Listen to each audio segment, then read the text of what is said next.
দুনিয়ার যত কিছু আপনার কাছে আমানত, তার ভিতরে আল্লাহ তাআলা আপনাকে 3.5 হাত বডি দিয়েছেন। এই বডিটা সর্বপ্রথম আল্লাহর পক্ষ থেকে আপনার কাছে আমানত। এই আমানতের যদি খেয়ানত করেন, আল্লাহ তাআলার কাছে এই আমানত সম্পর্কে জবাবদিহি করতে হবে। আপনি চিন্তা করতেছেন, আমি তো রাষ্ট্রের কেউ না, আমি এমপিও না, মন্ত্রীও না, আমি মেম্বারও না, চেয়ারম্যানও না, আমার কিসের জিম্মাদারি? আল্লাহ বলেন, বান্দা, আল কাইসু মান দানা নাফসাহু ওয়া আমিলা লিমা বাদাল মাউত ওয়াল আজিজু মান আতবা নাফসাহু হাওয়াহু ওয়া তামান্না আলাল্লাহ।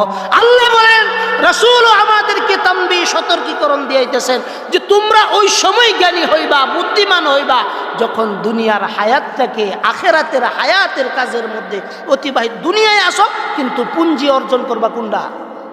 আখেরাত। যদি আখেরাতের পুঞ্জি আমরা অর্জন করতে পারি, তাইলে এই দুনিয়া আমাদের জন্য কি?